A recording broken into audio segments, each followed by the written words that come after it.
Hello friends, and welcome back to the UC Normal YouTube channel. My name is Molly and thank you for joining me on the third episode of the Finding a New Therapist series. On the first episode, we covered a little more about therapist shopping and research, and then in the second video, we covered how to prepare for a first appointment with a new practitioner. If you watch my channel regularly, you probably already know this, but I just wanted to add a quick disclaimer that there is a certain kind of privilege that comes with being able to have the resources and the capacity to therapist shop beyond getting that first appointment. So some of the stuff that I talk about in the series is not going to relate to everyone. It's not going to relate to everyone at all times, since all of our needs are very different. So at this point in the series, we or you have now had a couple of appointments with this new therapist. And now it's kind of time to check in and see how things are going. And I'm going to show you how to kind of do that. That's a little more objective, data-backed, not exactly, but more so than just trying to go off of your memory. Not every client-therapist relationship is going to be the most effective. An effective therapist has good intentions and they care about you in a normal client way. They are someone who helps you make progress on your goals. Remember that you can look for someone that relates to you because it can really help, but also at the same time, you're not looking for your new best friend, you're looking for a medical professional. When you're looking to evaluate how things are going with a new therapist, it's important that we're not overly choosy. If we are seeking therapy, it's because we want and or need it. And therapists are really hard to come by right now for a variety of reasons, but we're going to talk a bit about that later. So we're going to start with part one, which is the first impressions worksheet. I created this worksheet based on my key values and what I'm looking for in the ideal therapy experience. They're yes or no questions.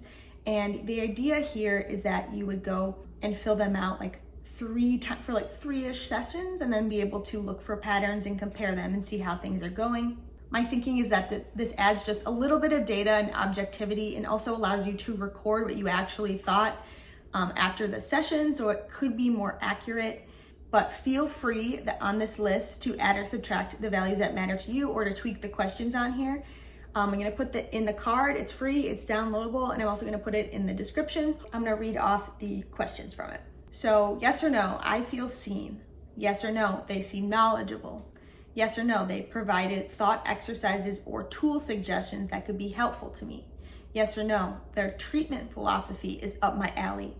Yes or no, their general vibe is up my alley. Yes or no, they seem to have good experience.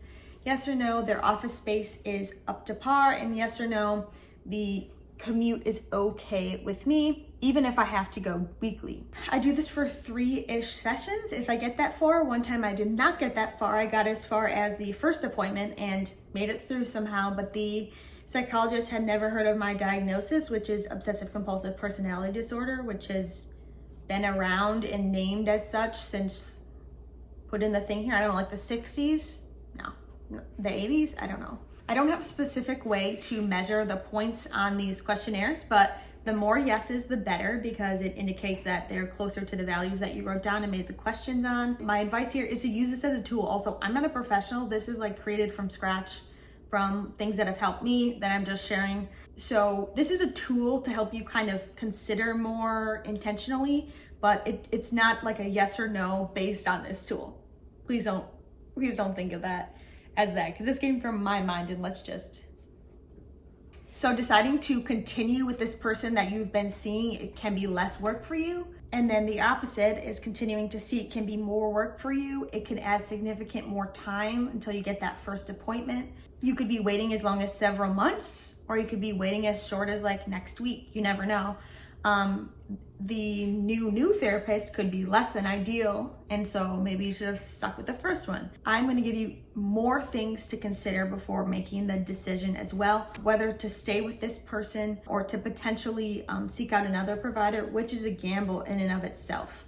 So at least there'll be some parameters to hopefully get you confident or not confident about doing one or the other. So the first factor I want to talk about is insurance limitations.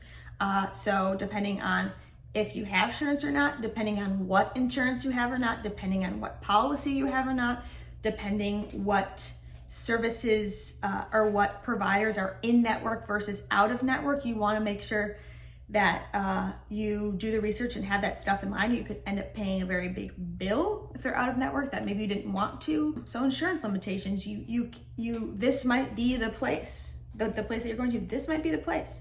And this might be the person that's available. Speaking of available, it depends on availability. What other therapists are out there that are within your insurance, for example, that are seeking new patients, and not only seeking new patients, but can actually get you in on the regular basis that you would like to get in at. So for example, if someone says they're accepting new patients, they might be, but they also might only have you only get to see them twice a year because they're so booked up. So that's different. You want to find out their availability and then how often they're able to have these appointments with you. Price is always a factor. It kind of goes with the insurance a little bit, or it could not. It has to do with if you have a high deductible, if you don't have a high deductible, if this provider has a sliding scale, which is something that you need. What's insurance going to pay? What are you going to pay? Are you going to have to pay all of it? If you pay all of it, can it come from your HSA account? You are restricted sometimes by the location that the provider practices in. So find out that they're not actually practicing in your state, because say it's virtual, that's not going to work potentially. And then just the physical location is how far are you willing to actually go?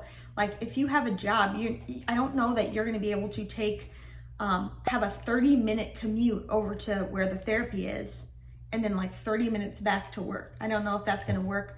But maybe you have, a remote job or a flexible schedule where you are able to accommodate therapists that are a little bit further away. And then we talked about this in the first video about therapist shopping, but depending on if you are not adamant, but serious about a provider having certain specialties. So for example, specializing in ADHD, specializing in family counseling, then not everyone has that, obviously. And so that can be another limitation of who's available, who's in your insurance, and what their specialties are. And the final, and maybe one of the most important factors to consider is the capacity that you have right now to be able to continue the therapist shopping. The work that it takes to even go through and think about the factors I've just listed, including getting price estimates, can take a lot of time. It can take significant work, and it takes a heightened level of self-advocacy, and we're not always there. I'm not always there.